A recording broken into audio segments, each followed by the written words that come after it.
Bom dia a todos, muito obrigado por participarem da nossa live. Eu sou o Daniel Rudesman, RI da Demil Varejo Pharma. Hoje vamos apresentar o resultado do quarto trimestre e ano de 2020.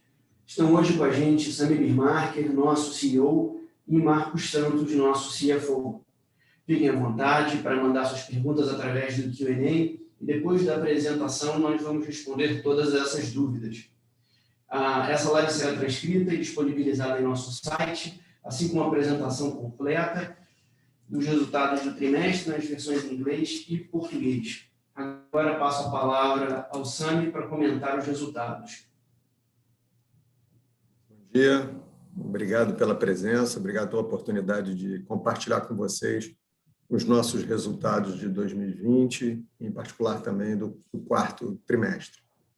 No ano de 2020, nós tivemos 17 inaugurações e 9 ampliações de lojas, praticamente todas durante a pandemia, mas é importante a gente ressaltar que a performance dessas lojas está bem dentro do que a gente havia planejado. Então, a gente segue bastante confortável com a performance das lojas que temos inaugurado.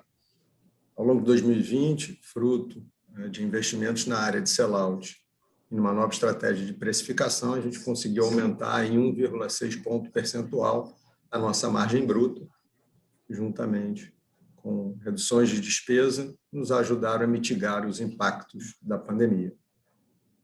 Estruturamos também toda a nossa parte, nossa forma de trabalhar com pessoas e cuidar de pessoas, através da criação da jornada do colaborador, de uma pesquisa de engajamento, de um início de trabalho de Rota da Cultura, que vai passar por manifesto, propósito, missão, visão e valores, além de toda a estratégia para cuidar do nosso time e dos nossos consumidores diante do risco da Covid. Como destaque também, vale a gente citar a performance de 7% de nossas marcas exclusivas. Tivemos alguns lançamentos durante o ano, em torno de 35, e a expectativa é muito grande para os próximos lançamentos do ano de 2021. O IPO é um grande destaque do ano, ele destrava a companhia através de uma nova estrutura de capital, possibilitando a implementação de um plano de expansão bem mais parrudo do que a gente teria até então. A entrada no e-commerce, a gente já, de alguma forma, flertava com a omnicanalidade através de call center, teve uma performance bastante importante no ano de 2020, mas a gente lança, no meio do ano, os nossos apps e o nosso e-commerce. Isso tem tido um crescimento bastante significativo nos últimos meses, uma vez que a gente passou a ajustar essa plataforma. Fato que machucou um pouco o resultado do ano, querendo ou não, a nossa plataforma ela tem algumas características. A gente é das empresas de capital aberto aquela que tem a maior concentração de lojas em shoppings, 17%, 18% da nossa base de lojas estão concentradas ainda em shoppings. E como vocês sabem, a performance foi bem aquém. Só no quarto trimestre, por exemplo, a nossa rede teve uma perda de venda de 14 milhões nas lojas de shopping. A gente colocar uma margem bruta de 30, só aí a gente teria quase 4,5 milhões de EBITDA adicional. Mas, por outro lado, a gente vê essa venda nas lojas de shoppings tendo uma recuperação mês a mês. A gente espera que a pandemia não traga novas restrições para as áreas de atuação que a gente tem hoje e para que a gente possa continuar evoluindo a nossa plataforma nesse sentido. Um outro ponto que explica um pouco também a nossa performance de vendas é que nós não tivemos adição líquida nenhuma de lojas à nossa base. A gente aproveitou o momento da pandemia, a gente encerrou lojas com margem de contribuição negativa e todas as que a gente abriu, de certa forma, foram para recompor o número de lojas que a gente fechou ou que estiveram fechadas durante algum período por conta do fechamento dos shoppings, por conta de interdição de alguns centros comerciais.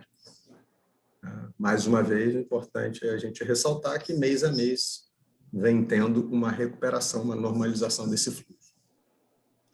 Vou falar agora de 2021.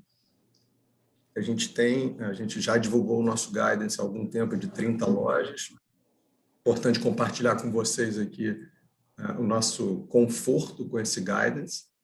A gente já tem isso bastante garantido. Na verdade, deve ter até alguma concentração maior dessas inaugurações sendo desenvolvidas, que vão acabar entrando em implementação a partir do segundo, terceiro TRI, parcerias, aplicativos, uma série de coisas que a gente tem trabalhado nos últimos tempos e um reforço na nossa estrutura de TI, sem dúvida nenhuma. A gente vai ter um aprofundamento também da nossa pauta ESG. Hoje, a gente tem tudo muito concentrado ainda no Instituto de Responsabilidade Social da Profarma, mas planejado para 2021, a gente vai ampliar bastante o espectro de atuação dessa pauta ESG. Mais para frente, a gente vai compartilhar com vocês um plano um pouco mais robusto nesse sentido.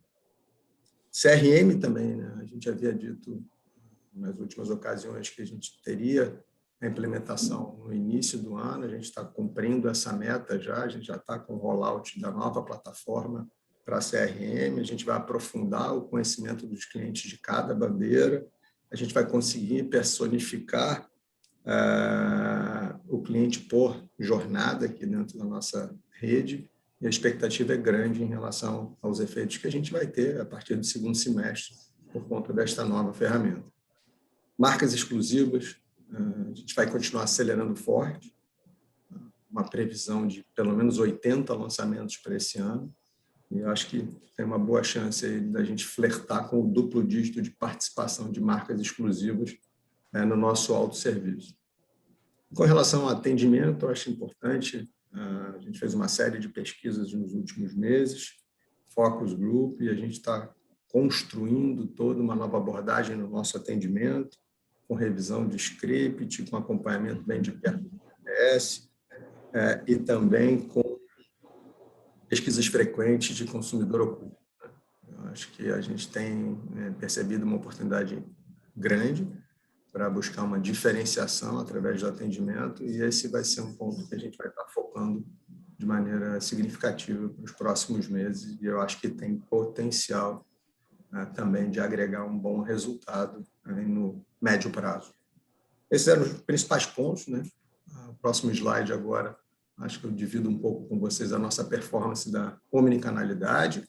É justo dizer que esse número ainda tem uma concentração muito grande do nosso call center. Vale lembrar que essa nossa plataforma foi construída através de aquisições de redes regionais que sempre tiveram uma plataforma de call center ativa e importante.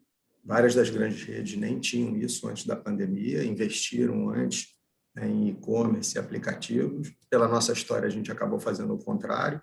E o que a gente está percebendo é uma aceleração forte na nossa performance de e-commerce. Espero, ao longo de 2021, poder abrir para vocês a participação de cada um dos canais dentro dessa performance da omnicanalidade, cada vez mais mostrando o peso do e-commerce e do aplicativo, apesar de todos os investimentos que a gente está fazendo nas outras ferramentas, como o WhatsApp, call center, cada vez mais estruturados. Mas o fato é que a gente teve também, através de diferentes ferramentas, uma participação bem mais forte de uma venda não presencial no ano de 2020. Acho que esses seriam os pontos que eu gostaria de destacar. Vou passar a bola agora aí para o Marcos, para ele poder estar com vocês e um pouco mais a fundo nos números. Obrigado. Eu vou continuar aqui para responder alguma pergunta. Obrigado, Sami. Obrigado, Daniel. Bom dia a todos. Vamos começar agora o detalhamento dos nossos destaques financeiros. Primeiro, fazendo um recordatório, né? Todos os números aqui na nossa apresentação, eles já incluem o IFRS 16, tá? Que está vigente desde 2019. Então, vamos lá.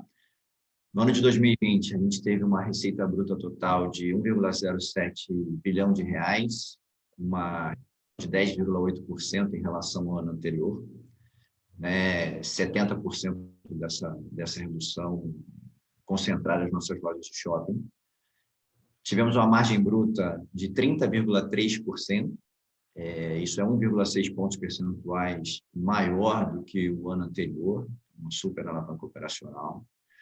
um EBITDA de 83,6 milhões de reais, que nos levou a uma margem EBITDA de 7,8%, e também superior à margem EBITDA do ano anterior. E, finalmente, um lucro líquido de 120 mil reais, comparado a 2019, que foi onde a gente teve um prejuízo líquido de 7 milhões e meio. Quando a gente olha a receita bruta, acho que tão importante quanto a evolução de 2019 versus 2020, é chamar a atenção de vocês para a evolução trimestre a trimestre. Nosso segundo trimestre de 2020 foi realmente o trimestre mais duro, onde a gente teve o maior número de lojas fechadas e com maior restrição de circulação de pessoas, mas trimestre a trimestre a gente vem aumentando as vendas. O quarto trimestre 20 já foi 5,8% superior ao terceiro trimestre 20, que, por sua vez, tinha sido 14% superior ao trimestre anterior. Esse crescimento constante, né, alcançando-se um futuro que mostra uma sequência e uma tendência de melhora, né, e com próximos crescimentos alcançando um potencial de 7%, 8%, a gente voltaria ao patamar de venda de 300 milhões por mês. Nosso lucro bruto foi nossa principal alavanca operacional para a melhora do resultado da companhia. Alcançou 30,3% em 2020, né, 324,9 milhões de reais. Como eu comentei, uma melhora de 1,6 pontos percentuais em relação a 2019. E aqui também vale a pena chamar a atenção de quão consistente ela foi. São 3 trimestres consecutivos na casa dos 30%, prova de que a reestruturação da diretoria comercial, somada às nossas estratégias de pricing e promo implementadas no início do ano, deram um resultado esperado e vieram realmente para ficar. Nas despesas de lojas, elas somaram 201,3 milhões de reais, ou seja, 3,6 milhões de reais a menos que em 2019. As principais iniciativas que contribuíram para esse resultado foram a revisão das escalas de trabalho do nosso pessoal de loja, o rebalanceamento desses colaboradores entre as lojas de funcionamento, como uma resposta rápida de adequação à mudança de hábito do consumidor, uma resposta rápida nossa também, já no início da pandemia, com fechamento de lojas deficitárias, ali no segundo trimestre de 2020, e uma redução de despesas em geral, que é algo que está no nosso dia a dia e está no nosso DNA. Quando a gente soma essas ações, que foram a melhoria da margem bruta e a redução das despesas, conseguimos entregar, então, em 2020, uma margem de contribuição de 11,5%, bastante em linha com o que foi em 2019, de 11,4%. Nas nossas despesas corporativas, tivemos 54,6 milhões de reais, um incremento de 4,4% quando comparado com 2019. Esse incremento se dá em grande parte em função dos investimentos que nós fizemos, investimentos adicionais em ações de marketing, na área comercial e também no estabelecimento de estruturas de governança que são obrigatórias para qualquer empresa de capital aberto. Por outro lado, para mitigar esses crescimentos, aplicamos a MP 936 e uma série de reduções de despesas, especialmente com o nosso pessoal do back-office, que geraram economia para conter o avanço e manter o avanço das despesas em linha com a inflação. Com a união desses elementos, mais o impacto positivo de outras receitas e despesas, chegamos num EBITDA de 83,6 milhões de reais. Isso é uma margem EBITDA de 7,8%, 0,8 pontos percentuais superior ao que foi o ano de 2019. Seguindo mais um pouco, alcançamos um lucro líquido de, como comentava, de 120 mil reais versus um prejuízo líquido no ano anterior de 7 milhões e meio, E aqui vou me permitir fazer um pequeno parêntese, do EBITDA ao lucro líquido, a gente passa por depreciação, resultado financeiro e imposto de renda. Esses três elementos combinados eles foram mais positivos em 2020 e eu gostaria de destacar dois deles, o resultado financeiro e o imposto de renda. O resultado financeiro ele vem melhorando devido à redução de dívida na companhia e juros mais baixos também em 2020, quando comparados com 2019, além da correção monetária de créditos tributários. E, por outro lado, o imposto de renda, que também com os recursos do IPO, fizeram com que a gente aumentasse a expectativa de lucro no futuro e, com isso, pudéssemos reconhecer parte de ativos fiscais que vieram das aquisições e que, nos próximos anos, vão se materializar com um efeito de caixa positivo. Falando em caixa, nosso ciclo de caixa retorna ao nível mais próximo da normalidade, ali abaixo dos 30 dias. Aqui acho que vale a pena frisar que essa é uma vantagem competitiva que a Denil tem, dado que ela não tem CD para guardar mercadorias, né? Essas mercadorias ficam no parceiro comercial. Isso resulta num ciclo de caixa 30 dias mais leve que os concorrentes e as grandes redes. Isso vai fazer a diferença no consumo de caixa agora que a gente começa nosso ciclo de crescimento com abertura de lojas. Com relação à performance de caixa, tivemos um fluxo de caixa livre negativo de R$88 milhões. Isso se deve a dois fatores principais. O primeiro é a não antecipação de recebíveis de cartão de crédito. No final de 2019, a antecipação gerou um valor próximo a R$50 milhões. E o segundo é o investimento feito em abertura e ampliação de lojas. Né? Em 2020, alcançou R$36 milhões, um crescimento de 50% quando a gente compara com 2019. Esses dois são as principais razões. Lembrando que o primeiro, antecipação de recebíveis, é um efeito on-off, isso não se repete para frente. E, obviamente, a questão dos investimentos de CAPEX, esse sim segue o nosso cronograma conforme previsto em relação às aberturas. Quando a gente soma os recursos do IPO, chegamos a uma geração de caixa total no ano de R$265 milhões e ainda no período reduzimos nossa dívida pela metade, R$214 milhões no final de 2019 para R$106 milhões ao final de 2020. Assim, a gente terminou o ano com caixa líquido de R$100 milhões e seguimos honrando o nosso compromisso assumido lá no prospecto, né, quando da abertura do capital, que é abrir lojas rentáveis, pagar a nossa dívida e ser incansável nas melhorias operacionais. Obrigado. Bom, vamos iniciar agora a nossa sessão de Q&A. Marcos, acho que essa é a primeira pergunta, né? Em relação ao IGPM. Eu vou lendo aqui. Perfeito, Sami. A primeira pergunta é em relação ao IGPM. Por favor, comentar como têm sido os reajustes e expectativas de aumento médio teriam no custo de aluguel para o ano. A gente já vem, desde o início da pandemia, uma agenda bastante forte de negociação de valor de aluguel. Começou não pelo IGPM, isso começou com relação à queda do movimento nas lojas, que levou a gente a ter bastante sucesso na redução das despesas de aluguel. Posso citar clarissimamente, a gente acabou não tendo a obrigação de pagar aluguel naqueles shoppings onde, no período em que a gente teve a loja fechada, por exemplo. E depois, com o incremento do IGPM, veio a nossa agenda. O que eu posso falar para vocês? A gente já negociou um pouco mais de 80 contratos de aluguel. Desses, uma ordem de 70 contratos, a gente conseguiu manter um reajuste na casa dos entre 4% e 6%, então bastante alinhado com o que é o IPCA, né? E os outros têm um remanescente que segue em discussão,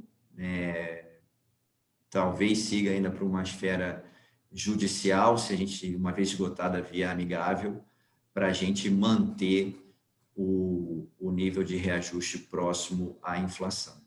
Então, para 85%, respondendo para resumir, 85% já está garantido do que foi negociado até o momento, em linha com o incremento de inflação e bastante distante do IGPM. A gente tem uma segunda pergunta, né?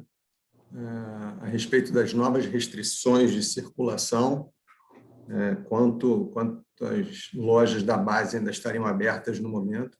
No momento, a gente tem 100% das lojas abertas. Em alguns locais, sim, a gente tem algumas restrições de horário de funcionamento, mas até agora sem grande impacto na nossa performance de vendas, pelo menos no mês de março, quando essas restrições começaram a ficar um pouco mais fortes. Dando continuidade à pergunta, com essa segunda onda aparentemente mais forte que a primeira, o plano de expansão será afetado de alguma forma? Quantas lojas acham que conseguem abrir até o final de 2021? Não, o nosso plano de expansão não será afetado, como eu falei na minha apresentação.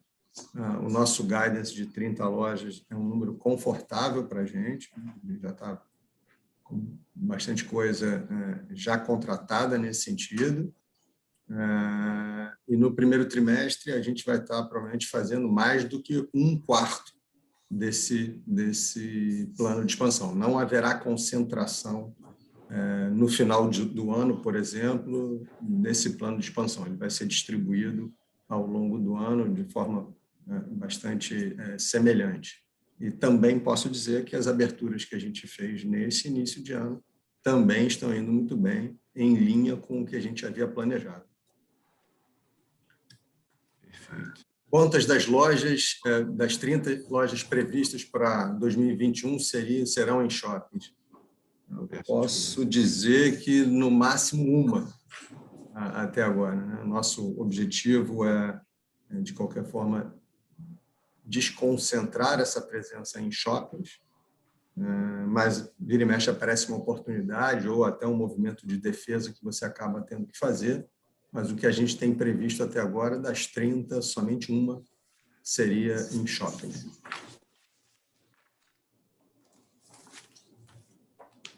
Acho que essa é com você, Marcos. Perfeito. Gostaria de mais informações, caso não tenha comentado durante o webinar, sobre caixa. Parece ter acontecido de forma acelerada no quarto TRI, diante da abertura de apenas 5 lojas. Você acabou comentando, né? Mas não custa voltar ao ponto.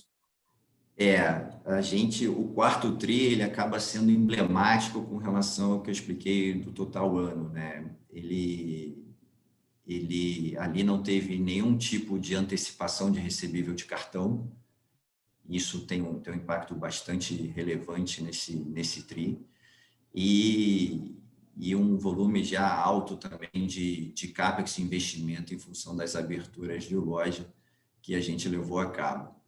Então, esses dois, como eu comentei lá no início, né, a antecipação de cartão é feito on-off, isso não teremos mais isso em 2021 como impacto de caixa, é algo totalmente esperado, né, quando a gente está numa situação de caixa líquido, né, positivo, e os investimentos estão dentro do programado também, do nosso plano, que é o crescimento orgânico das lojas da Demil.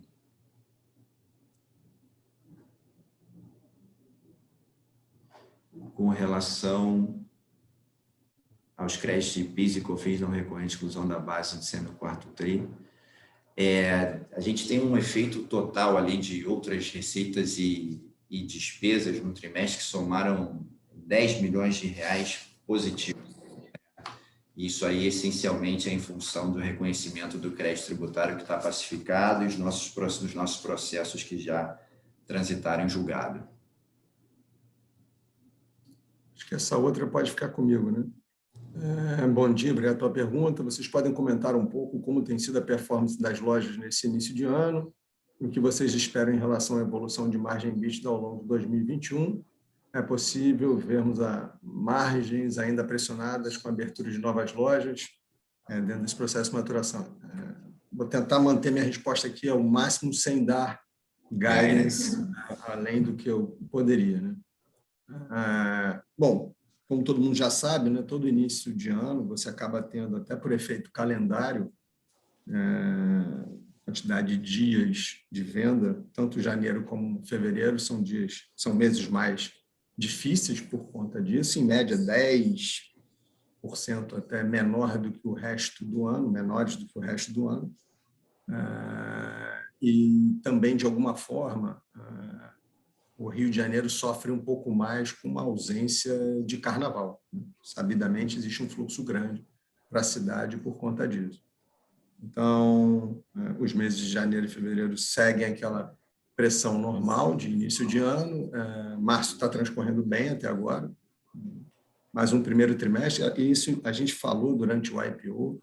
Na verdade, os nossos números, por conta do processo de expansão, por conta do que a gente havia previsto também com pandemia, infelizmente também tem mudado um pouco, mas a gente espera, sim, a partir do segundo tri, números mais fortes, dado que a gente vai começando a acumular um número de lojas novas na nossa base que podem fazer diferença em relação, pelo menos, ao crescimento. Então, o primeiro tri ainda vem um pouco prejudicado nesse sentido, mas a gente sente já o mês de março um pouco mais próximo da normalidade e a expectativa que a gente tem, volto a dizer, que o segundo tri seja bastante mais positivo do que a gente teve. Dentro das nossas simulações e dada a nossa curva de maturação, as lojas novas não pressionam tanto os nossos resultados. Nosso modelo popular, ele acaba que tem uma curva de amadurecimento de vendas mais acelerada do que os modelos tradicionais. Ele normalmente ocupa lugares em que o custo de locação é menor e, por conta disso, a gente, invariavelmente, já no segundo mês, já tem margens de contribuição positivas por loja. Dificilmente a gente não atinge isso. Quando eu olho para o nosso plano, a gente ainda teria um resultado positivo ao longo do ano, com margens de contribuição vindo das lojas novas. Então, acho que não é esse o impacto. O que realmente pode ter um impacto como o país vai continuar lidando com a pandemia e os efeitos disso na economia. O número de lojas em relação à nossa base e a característica de amadurecimento da nossa receita de lojas novas acabam por não pressionar tanto os resultados da companhia. A próxima pergunta, eu acho que eu já falei um pouco em relação à abertura de lojas no primeiro tri. De novo, a gente não vai ter concentração de aberturas no último tri. A gente vai estar seguindo isso de forma bem faseada. As aberturas do primeiro tri têm ido muito bem até agora. Essa daqui é até uma pergunta curiosa.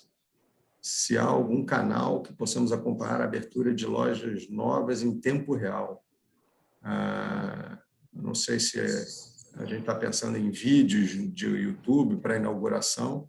A gente já teve alguns vídeos aí divulgados no passado, né? É óbvio que durante a pandemia a gente minimizou toda aquela festa de inauguração que a gente fazia, então a gente tem procurado gerar um pouco menos de aglomeração, né, de forma responsável. A gente pode pensar assim, passar a colocar no nosso site de RI as imagens das inaugurações daqui para frente. Acho que é válido, sim, é uma boa ideia. Expansão para outros estados não tem. Eu acho que isso mitiga bastante também o risco de execução do nosso plano de expansão. A gente está seguindo, focando em áreas populares, no modelo popular, em locais que a gente conhece bastante. Com isso, dá para a gente ainda uma segurança maior desse plano de expansão.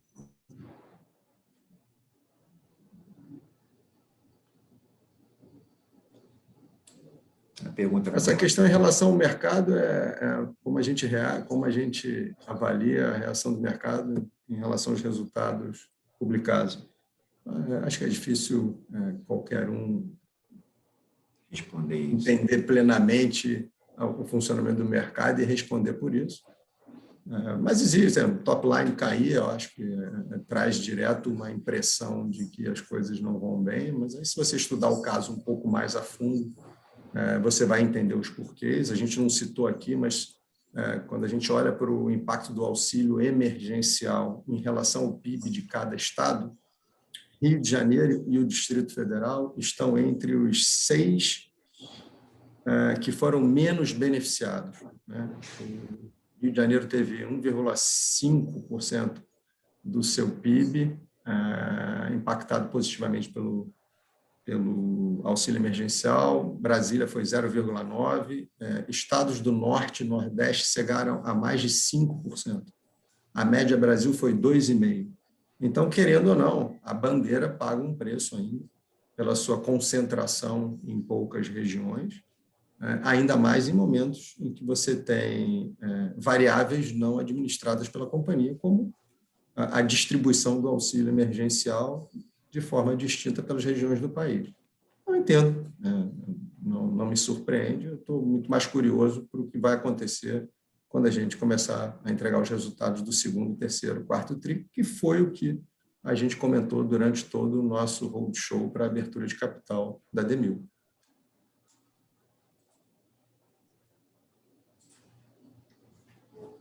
Qual o impacto da pandemia para o market share da Demil no Rio e em Brasília?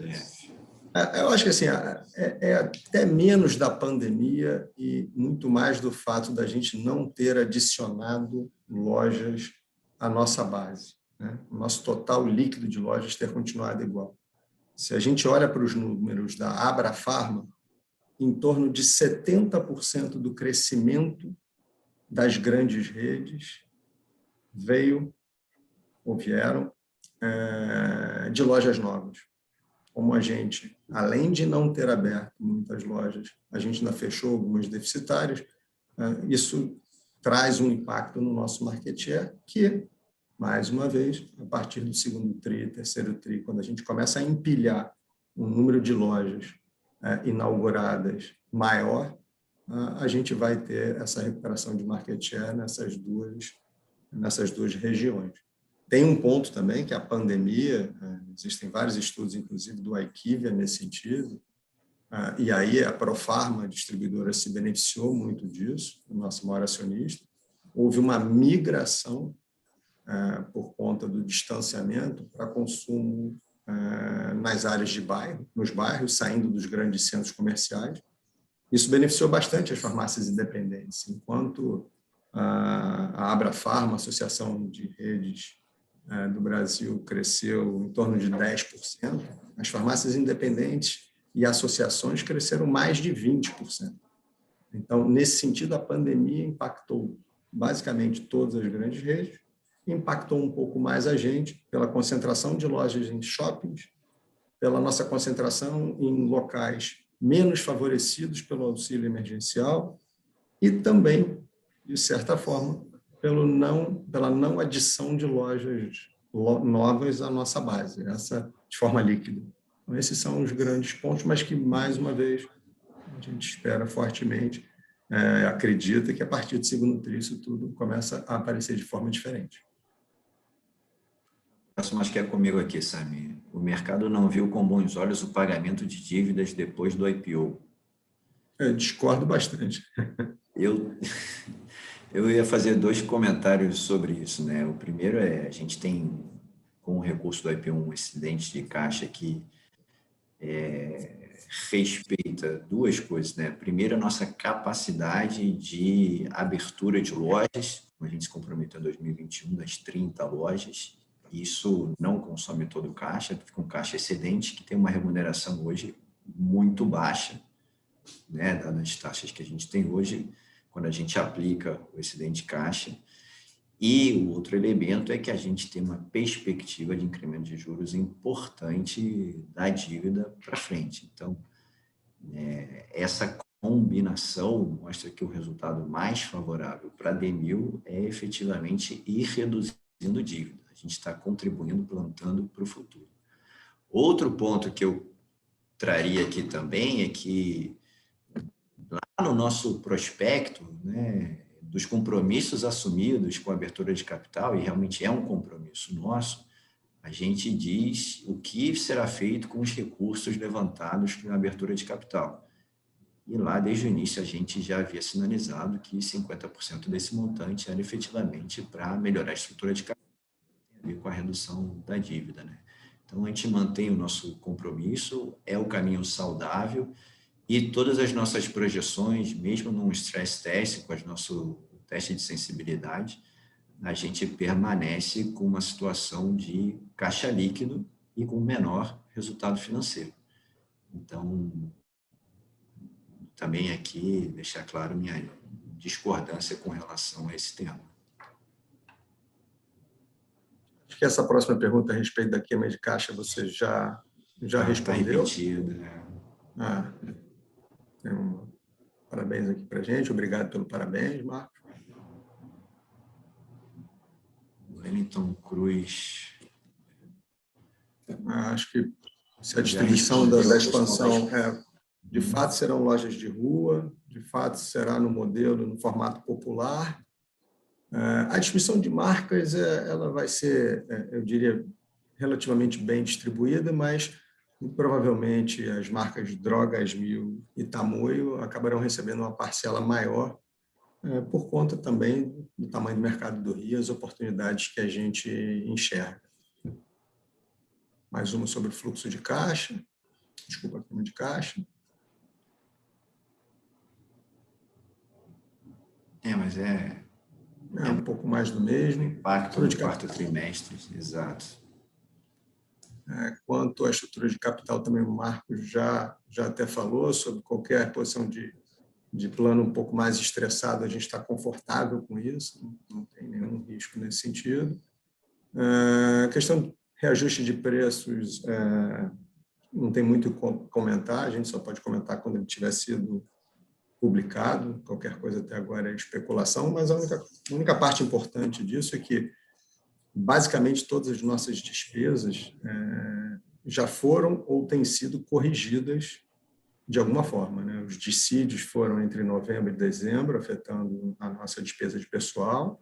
Como o Marcos falou, a gente já teve a renegociação de 80 contratos de aluguel, e a partir de agora, uma vez o aumento sendo aprovado e publicado, a gente passa a ter também um reajuste das despesas, o que faz com que a gente consiga diluir novamente, ou trazer essa relação um pouco mais para o que a gente tinha anterior aos meses de outubro, novembro e dezembro, onde a gente começa a embarcar despesas adicionais com a folha, principalmente.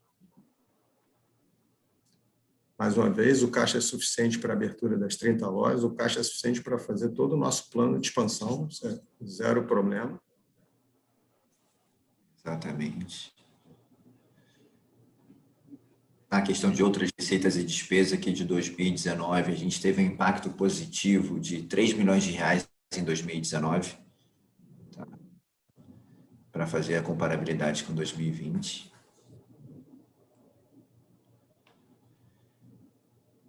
A próxima... Essa é interessante, né? Bom dia, vocês poderiam dar um pouco mais de cor sobre quais investimentos estão fazendo em TI e na transformação digital, como isso se relacionará com a produtividade em loja, hoje qual é a média de funcionário por loja, acredita que dá para diminuir? É interessante a pergunta. De cara eu posso dizer para vocês que nesse momento a gente já está no rollout de uma solução nova de frente de loja desenvolvida internamente. Essa solução traz para a gente um ganho de tempo em torno de 30% a 40%. Então, de cara, o nosso consumidor vai ter uma experiência melhor à medida que ele vai ficar menos tempo na fila. Pode ser que isso leve, eventualmente, à redução de um operador de caixa.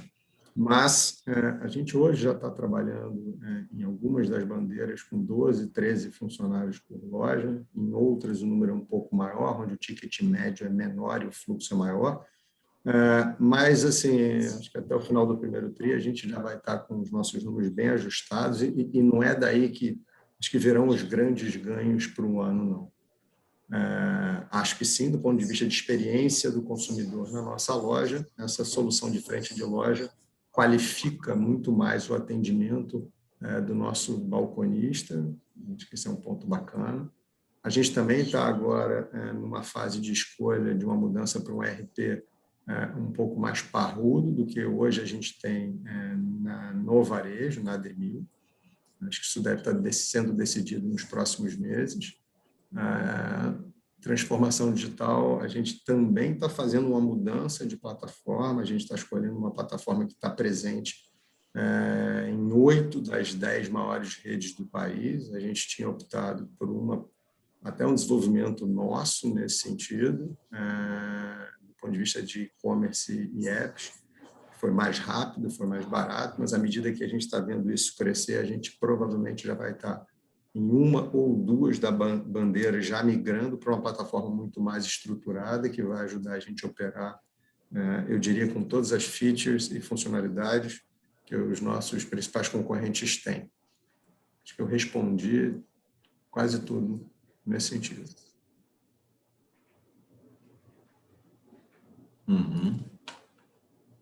Assim, acho que esse não é um guidance que eu serei chamado à corte marcial na próxima pergunta. Quando prevêem que as receitas por loja retornarão a 500 mil por loja?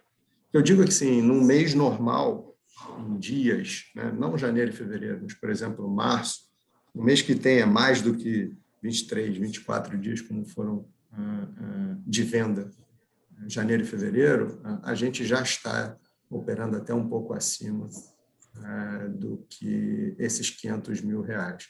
Todo o trabalho que a gente tem feito de supply, de GC, de estratégias comerciais, tem nos ajudado a recuperar, mas, de novo, né, só para a gente lembrar, 14 milhões de perda de vendas no quarto tri só em lojas de shopping, eles acabam por afetar em 24 mil reais a venda média da rede toda.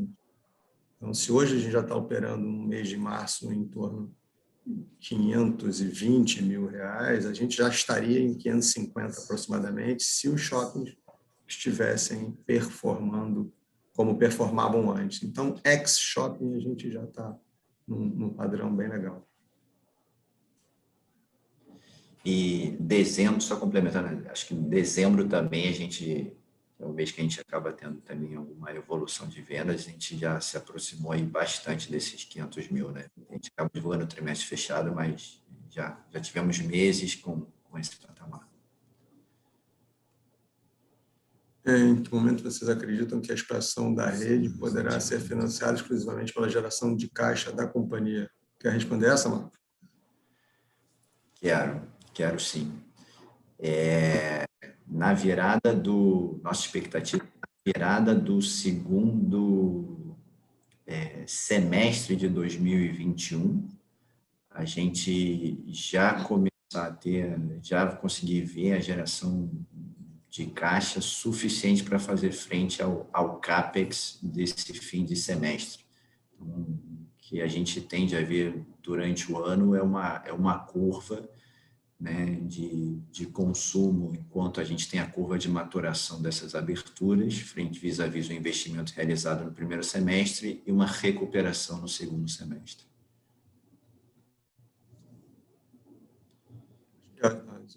Pontos de aquisição. Há perspectiva de aquisição de pequenas redes regionais para acelerar a expansão?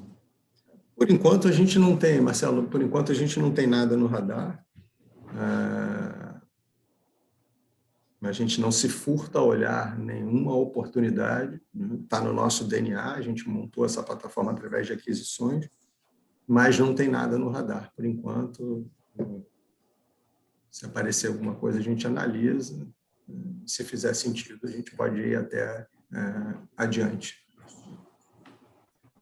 Tem uma aqui que eu acho que é interessante, retirando a situação em que estamos na pandemia, qual o maior ponto fraco da Ademil? Eu acho que é a escala, né?